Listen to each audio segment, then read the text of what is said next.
என்னோட 2வது மகள பார்த்து எப்பவுமே சொல்றது வந்து, "உங்க அம்மா தான் உனக்கு எப்பவுமே ஃபர்ஸ்ட் சிஸ்டர் மாரி இருக்காங்க." அந்த பொண்ணுக்கு அக்கா மாதிரி இருக்கீங்க கூட சொல்லல. அந்த 4ஆம் கிளாஸ் படிக்கிற பொண்ணு நீங்க அக்கா மாதிரி இருக்கீங்க. தம்பி, ஒரு மனுஷன் போய் பேசலாம், ஆனா ஏக்கர் கணக்கில் எல்லாம் பேசக்கூடாது. அந்த 4வது படிக்கிற பிள்ளை வந்திருக்கா? வந்திருக்காங்க சார். அந்த பிள்ளைய கூப்பிடுங்க. அந்த பிள்ளைக்கு நீங்க அக்காவான்னு எனக்கு தெரிஞ்சே ஆகணும். பஞ்சாயத்து நடக்கட்டும். தமிழக மக்களே, இந்த பொண்ணோட அக்கா இவங்கன்னு ஊரு சொல்லுது. அது எப்படா நெஞ்சில கொஞ்சம் கூட ஈரம் இல்லாம இவ்வளவு பெரிய பொய்ய சொல்ற? எனக்கு தெரிஞ்சு இவ்வளவு சின்ன தங்கச்சி நான் எங்கேயுமே பார்த்தது. என்னம்மா நீங்க இப்படி பண்றீங்களாமா? இவங்க எல்லாம் சொல்றத பார்த்தா உண்மையா சொல்றாங்களா பொய் சொல்றாங்களானே தெரியல சார். எனக்கே அப்படித்தான் இருக்கு.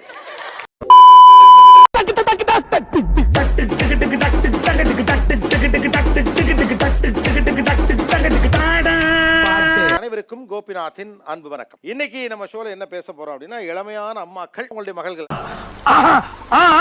பஞ்சாயத்து நடக்கட்டும். அம்மா யாரு மகள் யாருன்னு தெரியாதுங்கிற அளவுக்கு அப்படி இருப்பாங்க. பிள்ளைங்க எல்லாம் ஒரு பக்கம் இருக்காங்க, அவங்களுடைய யங் மாம்ஸ் இந்த பக்கம் இருக்காங்க. பார்த்தாலே தெரிகிறது. தெரிகிறதா? என்னென்ன மாதிரியான கமெண்ட்ஸ் எல்லாம் வருது, அதுல எது உங்களுக்கு சந்தோஷம் தருது? காய்கறி கடையில அந்த மாதிரி போனா பாப்பா பாப்பான்னு கூப்பிடுவாங்க அவங்கள. எங்களை அப்புறம் வந்து நீங்க 2 பேரும் புதுசா கேர்ள்ஸ் எல்லாம் தங்க போறீங்களா வீட்ல அப்படின்னு சொல்லுவாங்க. புது என்னங்க எனக்கு ஒண்ணுமே புரியல. அதுதானப்பா எனக்கும் புரியல.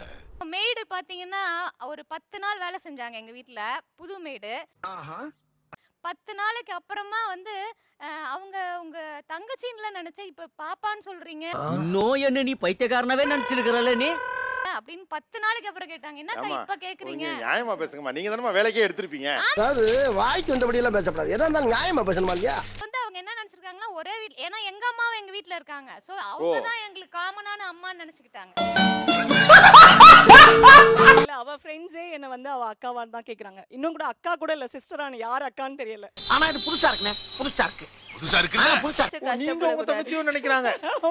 டேய் இந்த ஷோ முடிச்சுக்கங்கடா டேய், அதுக்கு ஒரு அளவு இல்லையா? எப்பா சாமி, போதும்டா ஓட்டது, ரீல அந்து போச்சு. ஏமா அக்கா தங்கச்சியான்னு கேக்குறாங்கிற வரைக்கும் தாங்கிக்க முடியுது. நீங்க அவங்களோட தங்கச்சியான்னு கேக்குறதெல்லாம் எந்த வகையில நியாயம்? சாமி, உன்னை பத்தி எனக்கு தெரியும். என்னோட 2வது மகள பார்த்து எப்பவுமே சொல்றது வந்து, "உங்க அம்மா தான் உனக்கு எப்பவுமே ஃபர்ஸ்ட் சிஸ்டர் மாரி இருக்காங்க." பார்த்தாலே தெரிகிறது. தெரிகிறதா? அதாவது முத பொண்ணு இருக்கதே தெரியாம, அதாவது இந்த பொண்ணுக்கே நீங்க அக்கா மாதிரி இருக்கீங்க. இவங்கள எதேச்சா தெரியும் பொழுது, இவ தான் என்னோட பெரிய பாப்பான்னு தெரியும் பொழுது, இந்த பொண்ணுக்கு அக்கா மாதிரி இருக்கீங்க கூட சொல்லல. அந்த 4ஆம் கிளாஸ் படிக்கிற பொண்ணு நீங்க அக்கா மாதிரி இருக்கீங்க. நோய் என்ன நீ பைத்தியக்காரனவே நினைச்சிருக்கறல நீ 4வது படிக்கிற பிள்ளை வந்திருக்கா? வந்திருக்காங்க சார். அந்த பிள்ளைய கூப்பிடுங்க. அந்த பிள்ளைக்கு நீங்க அக்காவான்னு எனக்கு தெரிஞ்சே ஆகணும். பஞ்சாயத்து நடக்கட்டும். நியாயம்னு ஒண்ணு இருந்தா, நீதின்னு ஒண்ணு இருந்தா, நேர்மைன்னு ஒண்ணு இருந்தா, அட கன்றாவிய, எப்படி இந்த மனுஷன் எப்படி ஆயிட்டாரு பாத்தியா? தமிழக மக்களே, இந்த பொண்ணோட அக்கா இவங்கன்னு ஊரு சொல்லுது. தம்பி, ஒரு மனுஷன் போய் பேசலாம், ஆனா ஏக்கர் கணக்கில் எல்லாம் பேசக்கூடாது. ஆனா இந்த மாதிரி கமெண்ட்டுகள்ல எந்த கமெண்ட்லாம் உங்களுக்கு எரிச்சலா இருக்கு? அத வேற ஞாபகப்படுத்திட்டீங்க.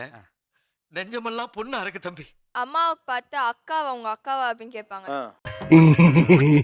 அந்த வாரம் ஃபுல்லா வந்து நான் என்ன அக்கான்னு சொல்லிட்டாங்கன்னு அப்படின்னு ஊர் ஃபுல்லா பரப்புவாங்க. சபா, இப்பவே கண்ணை கட்டுது. உன்னோட தங்கச்சியா உன்னோட அக்காவான்னு சொல்லும் போது இப்போ எனக்கு எப்படி ஃபீல் ஆகுதுன்னா, எனக்கு வந்து வயசாயிடுச்சோ.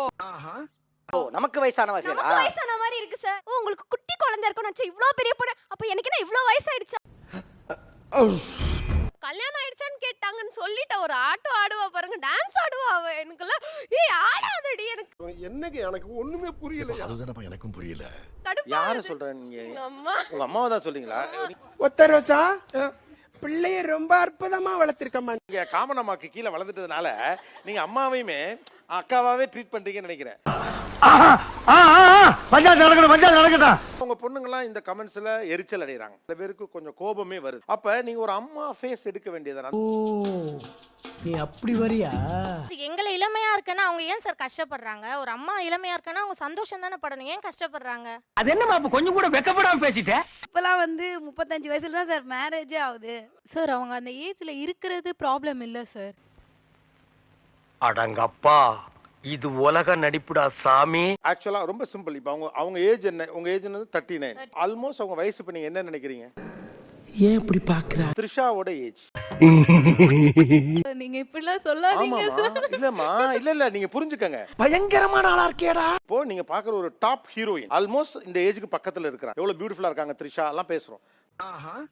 36 37 அப்படி வந்துட்டாங்க. உங்க அம்மா ஏஜுக்கு பக்கத்துல வந்துட்டாங்க. இப்போ நீங்க ஏன் அவங்கள பாட்டி மாதிரி வர சொல்றீங்க? How do I tell you? அதுதான் கேள்வியே. இப்போ உங்க பக்கத்துல ஒரு நியாயம் இருக்க மாதிரி அவங்க தரப்புல ஒரு நியாயம் இருக்கு. இந்த காலகட்டத்தில் இந்த ஏஜ் தான் இப்போ எங்க ஏஜ் ஆயிப்போச்சு. Is it? இப்போ நீங்க என்ன சொல்றீங்க? 19 வயசுக்கு இருக்க மாட்டேங்க நான் இல்ல, அதனால நீ 39 வயசால 59 வயசா மாறிக்க அப்படின்னு சொல்ற மாதிரி இருக்கு. அம்மா கிட்ட போய் நீ உன் தங்கச்சியான்னு எனக்கு ஒரு மாதிரி வல்னரபிளா இருக்கு சார். ஒரு மாதிரி செல்ஃப் எஸ்டீம் கீழே குறையுது சார். பயப்படாத. பயப்படாதடா. ரைட் ஆள